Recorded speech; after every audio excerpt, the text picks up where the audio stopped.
तो hi everyone, आज की क्लास में हम लोग डिस्कस करने वाले हैं क्लास 10 के एक बहुत ही इम्पोर्टेंट क्वेश्चन सेगमेंट बनावर्स के बारे में, जिसमें we are going to discuss about the life and the journey and how the Mahatma Buddha get their knowledge and wisdom.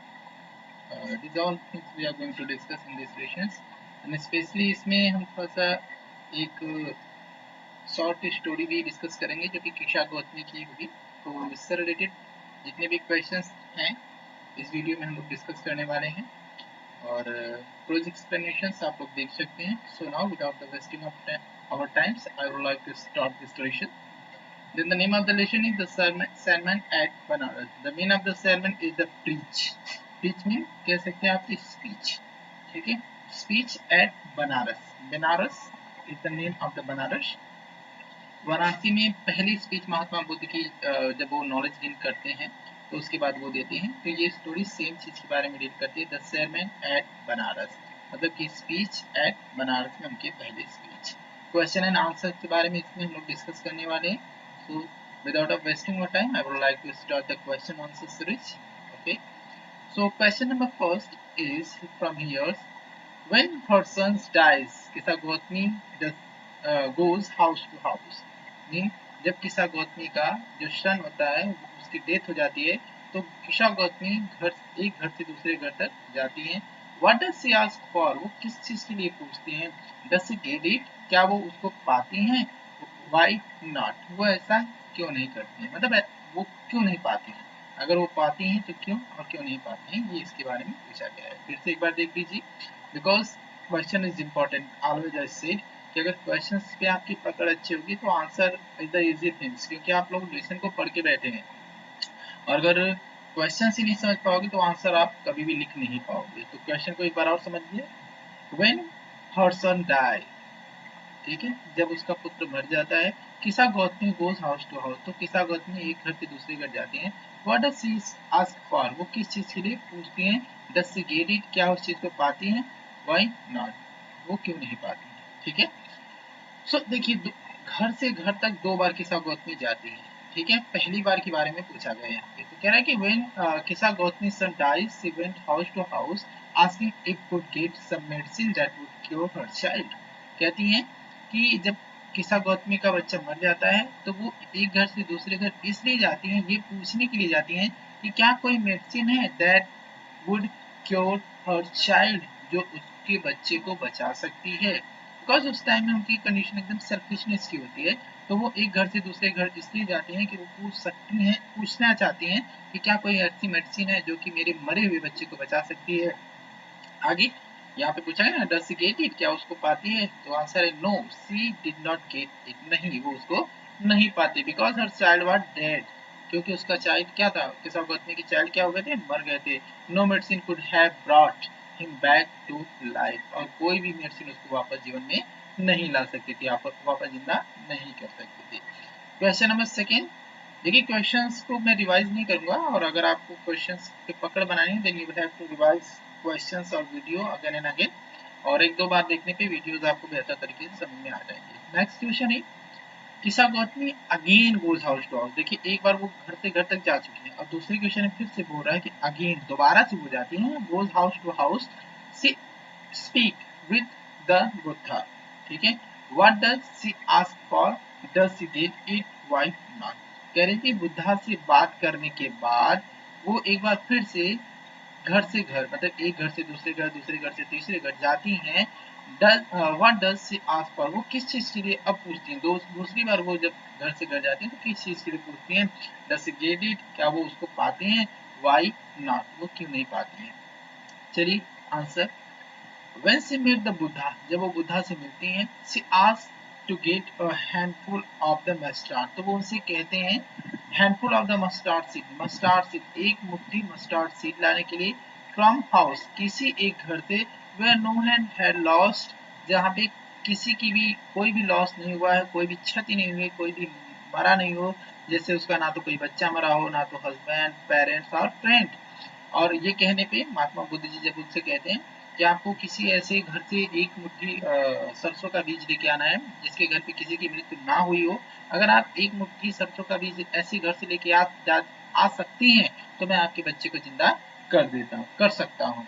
तो किस्सा गौतमी जी एक घर से दूसरे घर जाती हैं और वो पूछती हैं कि क्या आपके घर पे कोई मरा है, और अगर नहीं मरा है तो मुझे एक मुट्ठी सरसों दे दीजिए, एक मुट्ठी सरसों दे दीजिए, हैंडफुल ऑफ मस्टार्ड दे दीजिए। लेकिन ऐसा वो नहीं पाती हैं और वही आंसर यहाँ पे लिखा गया है। She went from house to house, वो एक घर से दूसरे घर जाती है but could not get the mustard seed, लेकिन कहीं पे भी वो ऐसा मस्टर्ड सीड नहीं पाती हैं। बिकॉज क्योंकि there was no a single house, क्योंकि एक भी घर नहीं था where no man had died, जिसमें कोई भी मरा नहीं था, इन द फैमिली, जिसके फैमिली में कोई मरा हुआ नहीं था। तो ये था, तो ये सेकेंड आंसर था। हम लोग थर्ड आंसर की तरफ देख लेते हैं। ठीक है, and our third question is what does Kisa Gotami understand the second time. Question क्या बोला है, सेकंड टाइम। फर्स्ट टाइम वो क्या गई थी, हाउस टू हाउस गई थी। सेकंड टाइम में भी क्या गई थी, हाउस टू हाउस गई थी। तो कह रहा है कि सेकंड टाइम में, ठीक है, दूसरी बार जब वो एक घर से दूसरे घर, दूसरे घर से तीसरे घर जाती हैं, तो उस टाइम में किस्सा गौतमी क्या समझती हैं, that she fail to understand the first time, जिसको पहली बार में समझने में फेल हुई थी। What this was this want the Buddha wanted her to understand, क्या ये वही चीज थी जिसको महात्मा बुद्ध उसको समझाना चाहते थे। तो हाँ, ऑफ कोर्स, क्योंकि जो फर्स्ट टाइम जाती हैं तो फर्स्ट टाइम में वो क्या करती हैं, अपने एक घर से दूसरे घर जाती हैं तो वो अपने बच्चे के लिए मेडिसिन, वो इतना सेल्फिश हो जाती हैं कि अपने बच्चे को जिंदा करने के लिए लोगों से मेडिसिन मांगती हैं। लेकिन सेकेंड टाइम जब वो जाती हैं तो अपने बच्चे को जिंदा करवाने के लिए ही जाती हैं। लेकिन जब सरसों का सीड्स मांगती हैं, मस्टर्ड सीड मांगती हैं, तो उस टाइम में कोई भी ऐसा घर नहीं मिलता है जो कि अपना कोई भी बच्चा या पेरेंट्स या हस्बैंड या फिर कोई फैमिली मेंबर ना खोया होता। तो इस बार इनको समझ में आ जाता है बहुत बेहतर ढंग से कि हाँ, दुनिया में कोई भी ऐसा नहीं है जिसका कोई भी मरा नहीं हो, सबको एक न एक दिन इस थियोरी ऑफ एपिस्टेमोलॉजी से होके गुजरना पड़ता है। तो दूसरी बार में वो समझ जाती हैं। और हाँ, यही चीज कि सभी ने अपने लाइफ में किसी न किसी इंपॉर्टेंट पर्सन को खोया है, यही महात्मा बुद्ध किस्सा गौतम को समझाना चाहते थे। और हाँ, दूसरी बार में किस्सा गौतमी इस चीज को समझ जाती हैं। इसका यही आंसर राइट करना है। किस्सा गौतमी अंडरस्टूड, किस्सा गौतमी समझ गई द सेकंड टाइम, दूसरी बार में, that the death is the common to all, कि मौत सबके लिए क्या है, कॉमन है। And that she was being selfish in her grief, और वो अपने सेल्फिशनेस, अपने ग्रीफ में वो क्या हो गई थी, सेल्फिश हो गई थी। There was no house where some beloved had died not died, दुनिया में कोई भी ऐसा घर नहीं है जिसमें किसी न किसी अपने प्यारे आदमी को खोया ना हो। यस, हाँ, दिस वाज व्हाट, ये वही चीज थी Buddha wanted her to understand, जिसको महात्मा बुद्ध उसको समझाना चाहते थे। महात्मा बुद्ध यही तो समझाना चाहते थे कि लाइफ में कोई भी ऐसा घर नहीं है जिसमें किसी को नहीं खोया है। मतलब आपको भी या सभी में, दुनिया में जो लोग भी हैं, उनको एक न एक दिन अपने सबसे प्यारे को खोना पड़ता ही है। चलिए नेक्स्ट क्वेश्चन देख लेते हैं। Question number 4, why do you think किस्सा गौतमी अंडरस्टैंड दस ओनली द सेकंड टाइम, आपको क्यों लगता है कि किस्सा गौतमी को दूसरी बार ही क्यों समझ में आया? पहली बार भी तो वो घर से घर गई थी ना, या पहली बार में तो उनका सेम ब्रेन था ना, तो दूसरी बार में ही क्यों समझ में आया? ठीक है, और आगे क्वेश्चन में पूछता है in what way Buddha did, in what way, किस तरीके से, इन व्हाट वे, किस तरीके से Buddha did change her understanding, किस तरीके से महात्मा बुद्ध ने उनकी अंडरस्टैंडिंग, उनकी थिंकिंग को चेंज कर दिया। ठीक है, तो यहाँ पे दो क्वेश्चन पूछे गए हैं। पहला क्वेश्चन ये है कि आपको ऐसा कैसे लगता है, ऐसा क्यों लगता है कि दूसरी बार में ही किस्सा गौतमी को समझ में आया? क्यों? बिकॉज पहली बार में वो अपने ग्रीफ में, अपने दर्द में, अपने सैडनेस में इतना इन्वॉल्व थी, इतना खोई हुई थी कि वो कॉमन बातें भी सोच नहीं सकती थी। That is the quality of all human being. जब वो दर्द में होता है या जब वो गुस्सा होता है तो उसको सामने की चीजें, जो सिंपल चीजें होती है, वो भी दिखाई नहीं देती। तो किस्सा गौतमी के साथ भी फर्स्ट टाइम में वही हुआ था। वो अपने बच्चे को हाथ में लेकर के, गोद में लेकर के एक घर से दूसरे घर घूम रही थी और वो पूछ रही होती हैं कि क्या कोई मेडिसिन है जो मेरे बच्चे को जिंदा कर सकती है। और दूसरा, इन व्हाट वे, किस तरीके से महात्मा बुद्ध ने उनको समझाया। दूसरा क्वेश्चन इसी में ये है। किस तरीके से महात्मा बुद्ध ने उनकी सोच को चेंज कर दिया। तो महात्मा बुद्ध ये कहते हैं कि आप सबके घर जाइए, दुनिया में जितने भी घर हैं, अगर कोई भी घर आपको ऐसा मिल जाता है जो कि वन हैंड स्पून वो वन हैंडफुल मस्टर्ड सीड देता है, जिसके घर पे किसी की मृत्यु ना हुई हो, तो मैं आपके बच्चे को मतलब जिंदा कर दूंगा। तो यहीं से जब ईसा गौतमी उस हैंडफुल ऑफ मस्टर्ड सीड को खोजना स्टार्ट करते हैं, तो दुनिया में कोई भी ऐसा घर नहीं होता है जिसने अपना या तो हस्बैंड या तो चिल्ड्रन या तो पेरेंट्स या तो किसी लवली बिलव को ना खोया हो। तो यहाँ से ईसा गौतमी की सोच बिल्कुल चेंज हो जाती है और यही हमारा आंसर होने वाला है। दो क्वेश्चन है यहाँ पे। चलिए सेम आंसर को हम लोग आंसर फॉर्म में कैसे डिस्कस करेंगे वो देख लेते हैं। ठीक है, Kisa Gotami understood that the death is a common for the all. ठीक है, ईसा गौतमी ये समझ गई, दूसरी बारी समझी कि जो डेथ है वो कॉमन है सबके लिए। That she was being selfish and grief, और वो अपने ग्रीफ में सेल्फिश हो रही थी। She understood this only the second time, इसको उन्होंने दूसरी बार में ही समझा। because it was when that the found there is no a single house where some beloved had not died, जहाँ पे किसी ने अपने प्यारे को नहीं खोया है, दुनिया में ऐसा कोई भी घर नहीं है। तो यहाँ से वो क्या करती हैं, चीजों को समझ जाती हैं कि हाँ सबने अपना कोई ना कोई खोया है, तो नॉर्मल सी बात है मुझे भी अपना खोना होगा। अब उसी चीज का यहाँ से एक्सप्लेनेशन लिखा गया है, डिटेल में लिखा गया है, तो ये आप थोड़ा सा नोट डाउन कर लीजिएगा अपने हिसाब से। सेम ये शॉर्ट में लिखा गया और इसके बाद यहाँ पे डिटेल में लिखा गया है। नेक्स्ट क्वेश्चन है question number 5, how do you usually understand the idea of selfishness. ठीक है, कह रहा है कि आइडिया ऑफ सेल्फिशनेस आप यूजुअली कैसे समझते हैं। Do you agree with the Kisa Gotami that she was being selfish in her grief. क्या आप ईसा गौतमी के साथ ईसा गौतमी को देख के ये एग्री होते हैं कि हाँ वो अपने सेल्फिश मतलब अपने ग्रीफ में, अपने दुख में, अपने दर्द में वो सेल्फिश हो गई थी। या ऑफ कोर्स, क्योंकि सेल्फिशनेस, एंगर्स या कोई भी इमोशंस होता है, जैसे कि अगर हम साइकोलॉजिकली देखें तो कोई भी इमोशंस जब हमारे ऊपर हावी होता है, जैसे गुस्सा हो या फिर इवन लव हो या फिर इवन सेल्फिशनेस हो, जब कोई हमारे ऊपर इमोशंस हावी होता है तो बेसिक अंडरस्टैंडिंग भी हमारी काम नहीं करती है। तो उसी तरीके से यहाँ पे देखा जा सकता है कि जब ईसा गौतमी ग्रीफ में होती हैं तो उस टाइम पे वो कंप्लीटली क्या हो जाती हैं, सेल्फिश हो जाती हैं। ठीक है, चलिए आंसर देख लेते हैं। Selfishness is the preoccupations with I, me and myself. Important line is this, just underline this or note it down on your copy. Good. Selfishness एक preoccupations है जो कि I, me, myself से ग्रसित होती है। मतलब इसमें मैं हूँ, मेरा है, ये मेरे लोग हैं, ये चीजें सोची जाती है। तो ईसा गौतमी भी कहीं ना कहीं यही सोच रही थी ना कि ये मैं हूँ, ये मेरा बच्चा, ये मेरा बच्चा है। इस तरीके से सोच से ईसा गौतमी ग्रसित थी। तो हम कह सकते हैं कि हाँ यहाँ पे तो ये देखा जा सकता है सेल्फिशनेस उनका, क्योंकि वो मेरा बच्चा, माई सेल्फ, ये मेरा बच्चा जिंदा होना चाहिए, मेरा बच्चा कैसे मर सकता है, ये सारी चीजें सोच रही थी। तो हम कह सकते हैं कि हाँ वो सेल्फिशनेस थी। Kisa Gotami was not in the position to think, क्योंकि दूसरा कंडीशन क्या होता है जो ये दिखा रहा है कि ईसा गौतमी सेल्फिश थी, क्योंकि वो not in the position to think about the others people grief, वो दूसरे आदमी की ग्रीफ के बारे में नहीं सोच सकती थी। पहला तो वो अपने ही बारे में सोच रही थी, दूसरा वो दूसरे के बारे में नहीं सोच पा रही थी कि दूसरे भी तो अपनी किसी न किसी को हुए ही है।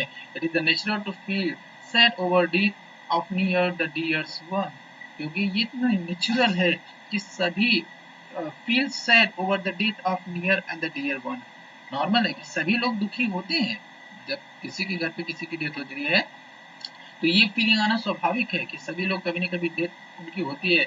But most peoples carry on their next responsibility, लेकिन ज्यादातर लोग होते हैं अपनी दूसरी रिस्पॉन्सिबिलिटी पे केयर करते हैं, उन्हीं बातों को लेकर बैठे नहीं रहते हैं। Of the performing proper last rites of the dead. Rights मतलब कि डेथ होने के बाद जो भी क्रियाकलाप होते हैं, जो जिम्मेदार लोग रहते हैं, जो समझदार लोग रहते हैं, उनके रिचुअल्स पे ध्यान देते हैं।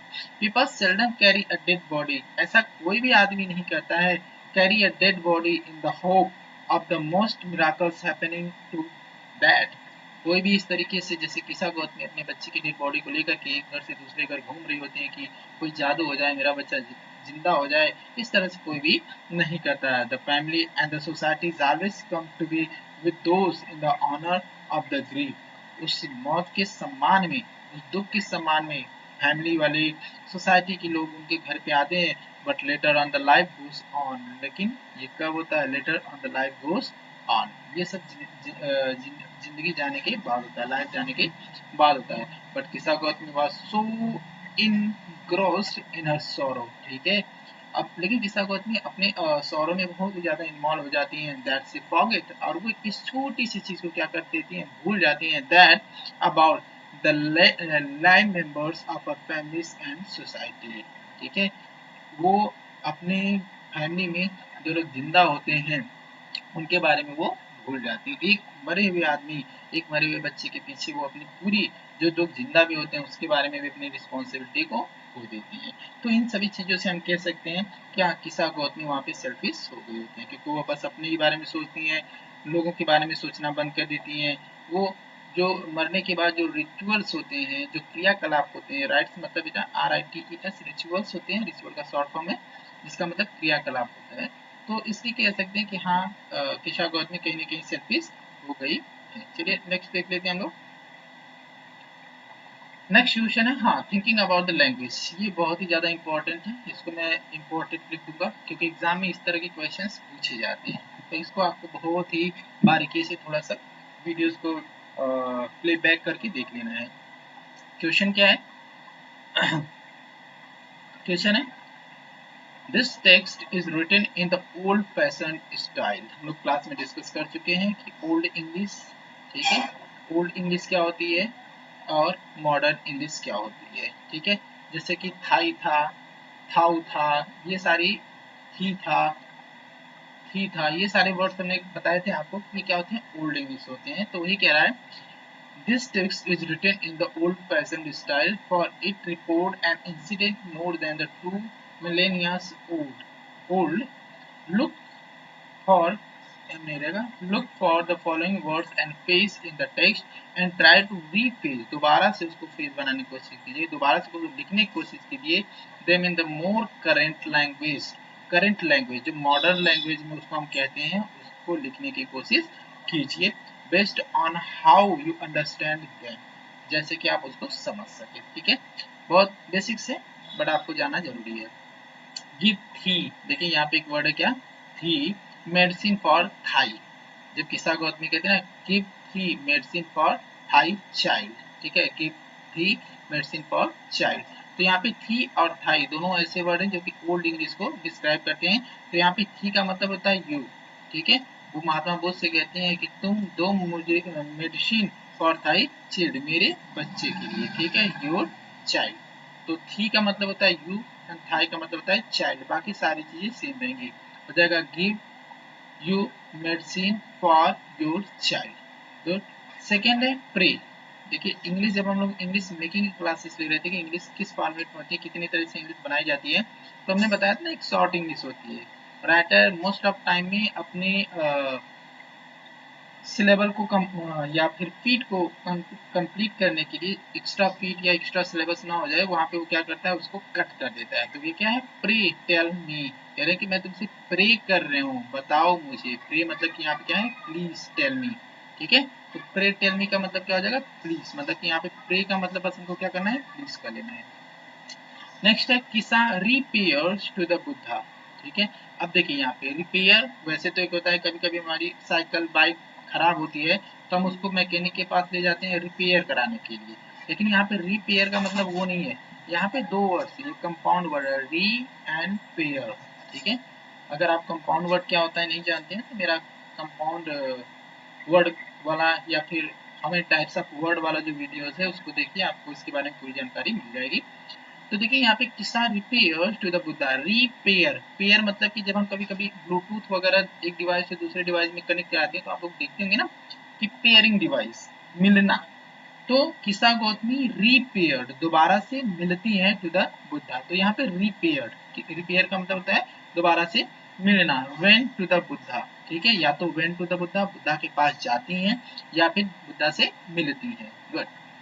क्वेश्चन नंबर 4 देखिए, there was no house but someone had died in it, ठीक है। कह रहे हैं कि यहाँ पे कोई भी घर नहीं था जिसमें कोई मरा नहीं था। इसका 4 देख लीजिए, there was no house where no one had died, ठीक है, डाइड, डाइड, ठीक है, इन इट, इट यहाँ पे क्या डिस्कस हुआ है, इट हाउस के लिए यूज हुआ है, जो कि यहाँ पे हटा दिया गया है। कह रहा है कि यहाँ पे कोई भी ऐसा घर नहीं था जहाँ पे कोई किसी की मृत्यु नहीं हो रही थी। किंसमैन, किंसमैन मतलब होता है रिलेटिव, मतलब कि the person who become well wishers of anyone, मतलब कि वेल विशर, ठीक है, वेल विशर अच्छा चाहने वाला। अच्छा कौन चाहता है, रिलेटिव, ठीक है, जो हमारे रिश्तेदार होते हैं उन्हीं को हम क्या कहते हैं, किंग्समैन कहते हैं, ध्यान दीजिए। वैसे किंग्समैन का मतलब होता है वेल विशर, कोई भी जो हमारा वेल विश चाहता है, अच्छा चाहता है, उसको हम किंग्समैन कह सकते हैं। लेकिन एग्जैक्ट मीनिंग हम क्या कह सकते हैं कि हाँ किंग्समैन होता है। मार्क, एक आता है ना मार्क माई वर्ड, ठीक है, तो मार्क माई वर्ड मतलब कि मार्क का मतलब होता है listen, and that's what the things जिसके बारे में ओल्ड इंग्लिश से उसका मॉडर्न इंग्लिश में क्या होगा वो हमें जानना होगा। देखिए सेकेंड क्वेश्चन है, with for time, good, second question है आंसर, ये बस आंसर दिया गया है। आंसर सेकेंड का है, क्वेश्चन आप देख लीजिएगा उसके बाद इसको कर लीजिएगा, इसमें कुछ भी है नहीं, ठीक है। आज की वीडियो में बस इतना ही, और मोर वीडियोस के लिए, चूंकि आपके एग्जाम भी धीरे धीरे आप पास ही आएंगे, तो डेली कुछ न कुछ वीडियोस पढ़ती रहेगी। कभी कभी हम लोग प्रैक्टिस की वीडियोस डालेंगे, कभी कभी हम लोग क्वेश्चन आंसर पे डिस्कस करेंगे, कभी कभी हम लोग लाइव क्लासेस लेंगे, जिससे कि आपके एग्जाम में इंग्लिश में, मैथ में, साइंस में, कंप्यूटर में, सारे सब्जेक्ट्स यहाँ पे पढ़ाए जाएंगे। सारे सब्जेक्ट से वीडियो पाने के लिए बेहतर ढंग से कि एक बार में आपको सारी चीज़ें समझ में आ जाएंगे। आप चैनल को सब्सक्राइब कीजिए, लाइक कीजिए और दोस्तों के साथ शेयर कीजिए, जिससे कि चैनल की रीच और भी बढ़ सके। Thank you and have a good day for today.